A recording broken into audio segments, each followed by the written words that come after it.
Loneliness is not always a curse. It can be a divine invitation. An invitation to step away from the noise of the world and into the stillness of God's presence.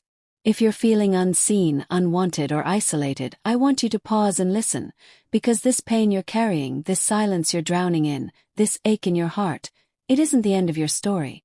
It's the beginning of something sacred. Loneliness might feel like a punishment, but what if it's a call? A holy whisper from heaven saying, "Come closer to me." Because the truth is, this world will distract you, tempt you, even celebrate you, but it will never fill you. You can surround yourself with friends, followers, likes, and noise, and still feel hollow. Why? Because your soul isn't craving attention. It's craving connection. Not just with anyone, but with the one who created you.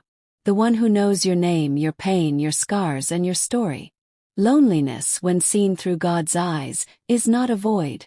It's a sacred space. A space where all other voices fade so you can finally hear His. Where the masks fall off and you don't have to pretend to be okay. Where you can cry and break and scream and be silent, and still be held. Because God doesn't need you to be strong to be close. He just wants you to be honest.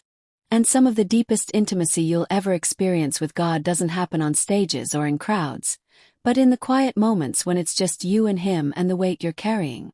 And in that stillness He speaks. He doesn't shame you for feeling alone.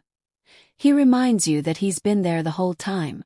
Psalm 34 verse 18 says, "The Lord is close to the brokenhearted and saves those who are crushed in spirit." That means your tears are seen. Your pain is noticed. Your isolation is not wasted. And even when no one texts you back, when no one shows up, when you feel like nobody would notice if you disappeared, God would. Because He knit you together in your mother's womb. Because He has counted every hair on your head. Because He left heaven to get to you. And He doesn't need a crowd to call you chosen. Maybe you've been abandoned. Maybe people walked away. Maybe you're in a room full of people and still feel empty. But the truth is, loneliness is not your identity. It's a season, not your sentence. And even in this, God is working. He's stripping away false comforts. He's removing distractions. He's silencing the noise. Not to punish you, but to prepare you. To show you that He alone is enough. That your value doesn't depend on how many people invite you, validate you, or love you back. Your worth was established when Jesus stretched out His arms on the cross and said, "You are worth dying for." That is your anchor. That is your identity. Not your loneliness. Not your depression. Not your rejection. But His love. Maybe you've tried to numb the pain. Scrolled for hours, tried to impress people, searched for connection in all the wrong places, only to feel more alone. But that's not because you're broken. It's because your soul knows that only God can fill what was designed for Him. And right now, in your lowest, weakest, most isolated place, God is standing at the door of your heart knocking. Not with condemnation, but with compassion, saying, "Let me in. Let me be enough." Because when everyone else is silent, He still speaks. When everyone else leaves, He still stays. And when everything else fails, He still heals. Don't run from the loneliness. Don't numb it.